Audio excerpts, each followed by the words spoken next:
Yo, what's going on, guys? In today's video I want to answer the most common question I am being asked in the comments under the videos that I make about Torchlight Infinite, or I'm being asked in the chat when I am streaming this game on Twitch. And that question is, how is the monetization in this game and is it considered pay to win?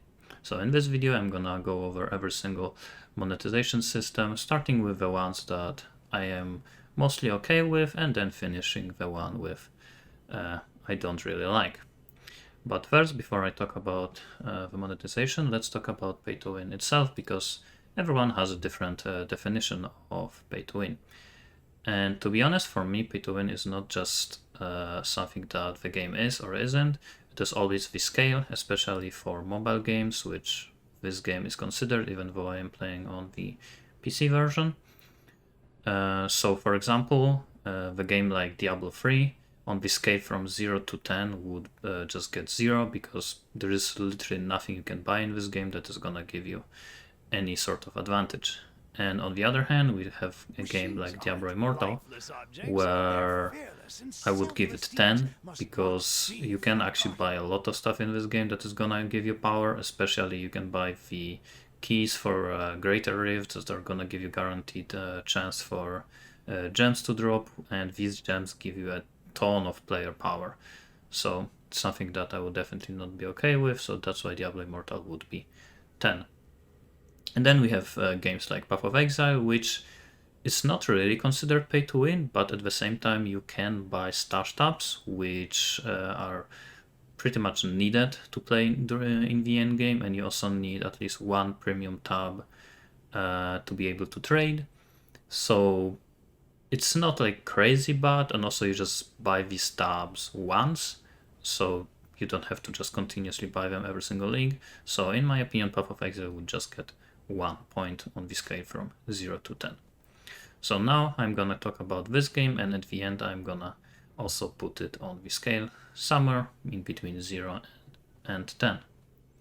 So first thing is cosmetics. So cosmetics is obviously something that most people are okay with in the games, and in this game, when you look at the outfits, actually most of the outfits come from the boons. So some of them you actually can just straight up buy for currency, but there is very little of them. So let me actually find one. I am pretty sure I saw one somewhere in here. So here is for 19,800 coins, which you straight up just have to buy. And here for the skill effects, same thing.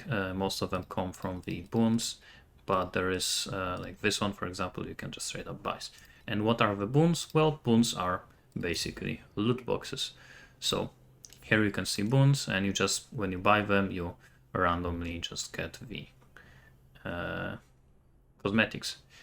And to buy these boons, you need the currency, which is called Fantasy Crystal.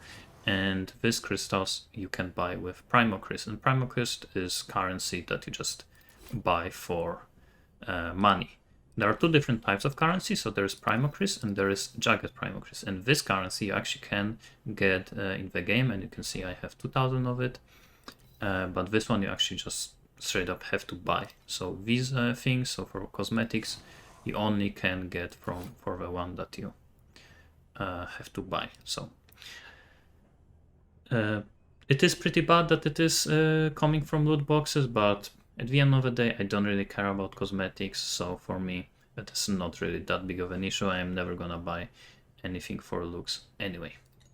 So now, second thing is inventory space and start space. So when you look at the inventory, you can buy more slots for Jagged Primocrystals. So these ones are actually the ones that you can also get from the game.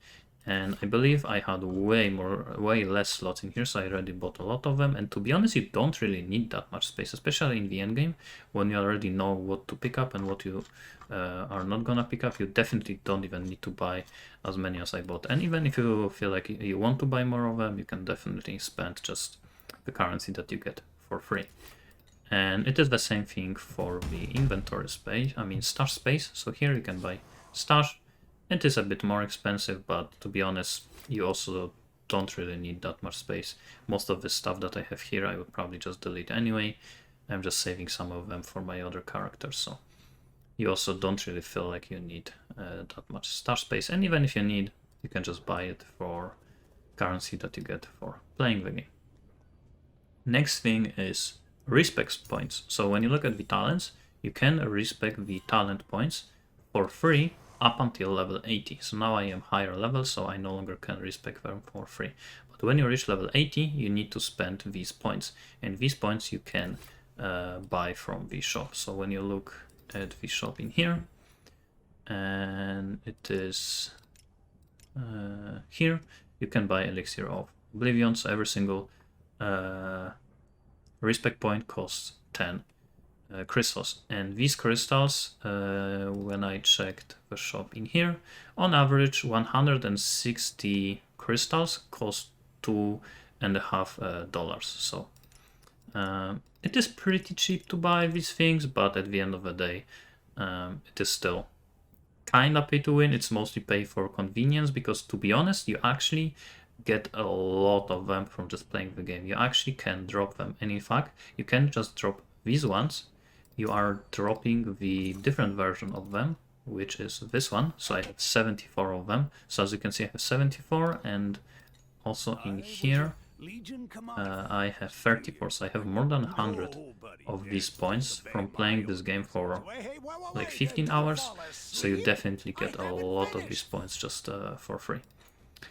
And as I mentioned, these elixir are different version from this one, because this one you drop in the game and this one is tradable, so you can actually post it on auction house, but the one that you buy from the shops, so these ones, you actually can't sell, which is a good thing, because that basically means people that are buying this for real money can't just sell them on trade to get in-game currency used for trading. So at least that's a good thing. And the other convenience thing is resurrect points. So these points, I also actually have quite a lot of them. Let me actually check in here. If it is in here, no, it's not here. You can check it in the shop. And here are the revival tokens. And right now I have 47 of them. And these basically make it so when you die, you don't lose XP. Normally, when you die, you lose 5% XP, which is obviously an advantage. If someone is racing for, let's say, a first level 100, using these tokens is definitely gonna give you an advantage. But at the same time, getting like 50 of them for free is also not that bad of a thing. And to be honest, I personally don't really care about experience. Even if when I play Path of Exile, I barely ever get my characters to be more than level 95 or something. So this is a convenience thing that I'm also kind of okay with, but I can definitely understand why someone would not be. Now let's move on to the next thing, which is Season Pass.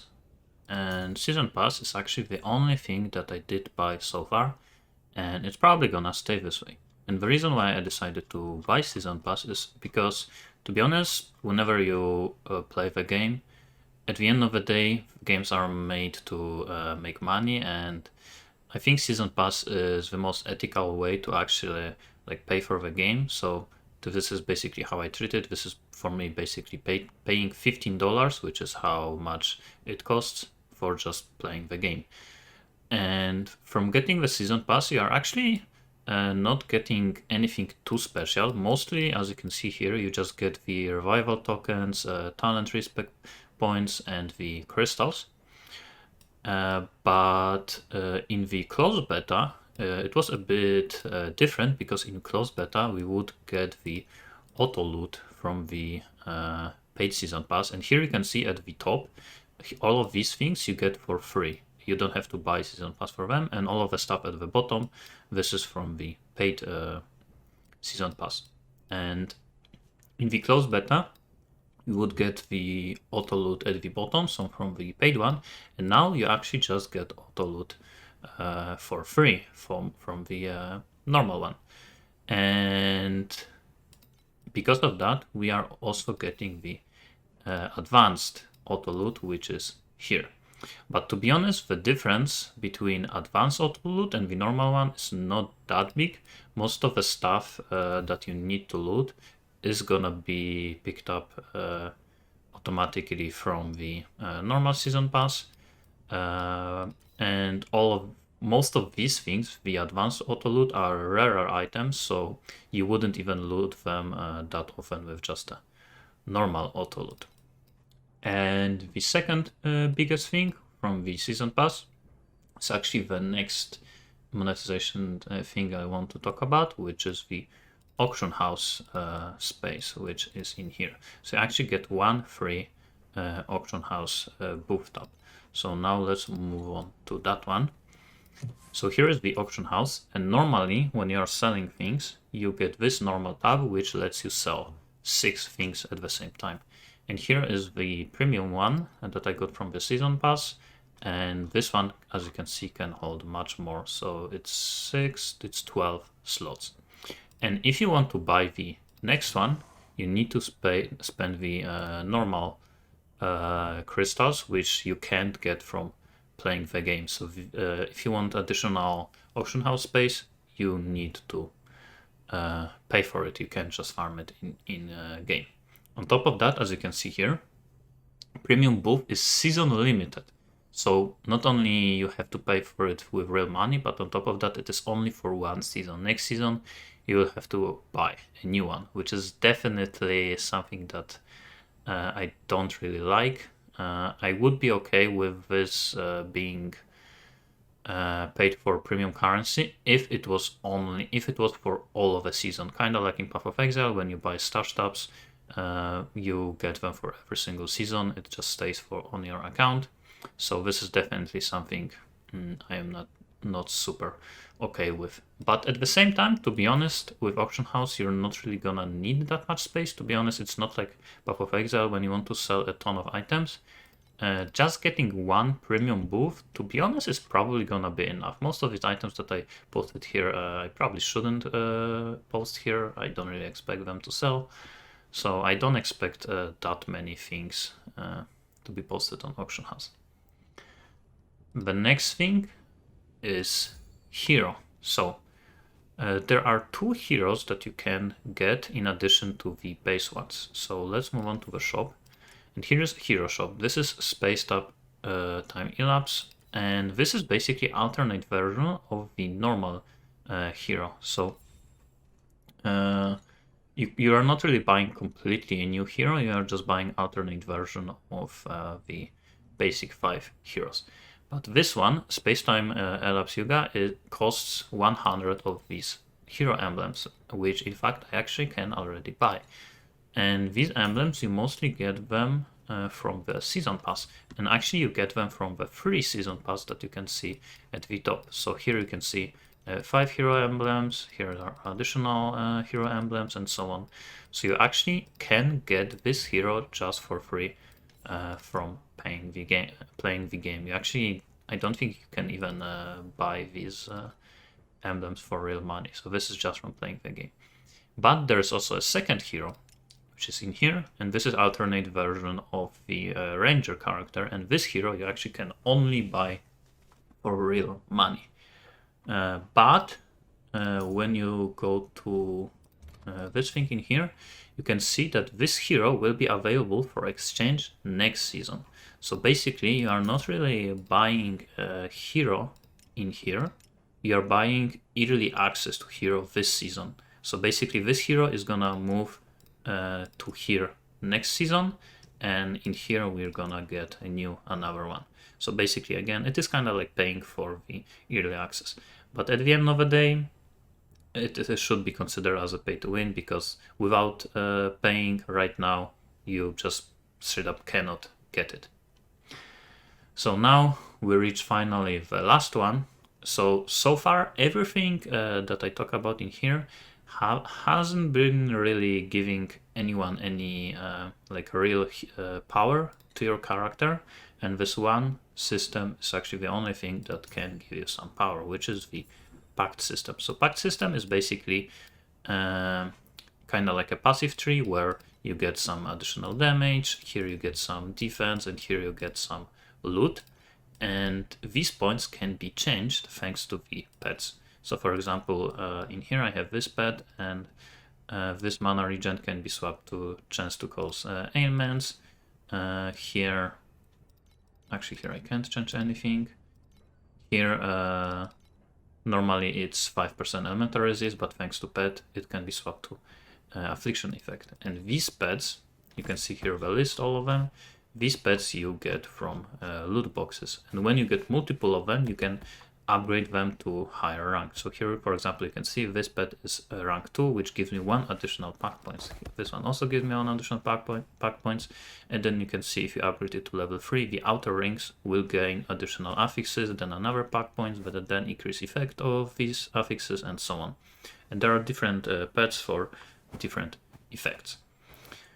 And this is definitely giving you player power, but to be honest, if you compare it to something like Diablo Immortal, where you get a lot of power from getting the additional gems, here these things are not that crazy, because to be honest, you still get the basic stuff. So getting the pets just changes them to different things, and to be honest, all of these passives, actually looked through a lot of them, don't really look like they are something build defining. So it's just straight up numerical increases. I don't think anyone will feel like they need any specific of these pets. And the biggest thing is probably the increased effect of these affixes. So technically, yes, you are gonna get some power, but on top of that, you can also get some of them for free. So let me actually move on to the area where you can buy them. So here you buy them for this currency, which is called Insight Crystal, and these crystals you actually can buy for Jagged Primocryst, which you can get from just playing the game, but to be honest, you can't really get that many of them. You probably, if I did spend all of my Jagged Primocryst, you actually buy one Insight Crystal. Oh, I clicked it by accident. You buy one of them for 160 Jagged Primocryst, which is around 100, and which is around $2.5 per one Insight Crystal. You probably, with all 3 Primocryst that you get from playing the game, you probably will be able to buy like 15, maybe 20, maybe 30 pets. Obviously, I still can get more of it. There's a lot of dailies and stuff like that that can give me more Primocryst, but it's definitely something that is not super farmable. You mostly are gonna get few for free here and there. So this is definitely the biggest pay to win that most of the people will probably have issues with, but it's definitely not super crazy compared to some of the other pay to win features in some other games. So now that we talked about everything, where do I put this game on the scale from 0 to 10 in terms of pay to win? So for all of the convenience things like increasing the amount of space in your inventory, stash space, the Respec points, and the resurrection token, revival tokens, I would give it 1 point on the scale from 0 to 10. Then for the season pass and auction house together, I would give it another point. I would give it 1 point per auction house and per season pass if the where is the season pass? It is here. If auto loot for free would not exist in here, then I would have a much bigger issue with it. But since they added auto loot for free seasonal pass, then I am mostly okay with the paid one. There is nothing too crazy in here. And in terms of auction house, I also would be less okay with it if auction house would be something more needed. But so far, I definitely don't feel like I am posting that many items on auction house, so I don't feel like I need extra space in there. And on top of that, you get 1 free from paying for the season pass. So that's another point. So far we are at 2 out of 10. Third point I would add for buying a hero, because Like I mentioned, you will be able to get it next season, but as of right now, if you really feel like playing this character, you straight up just have to buy it, so it gets another 1 point from me.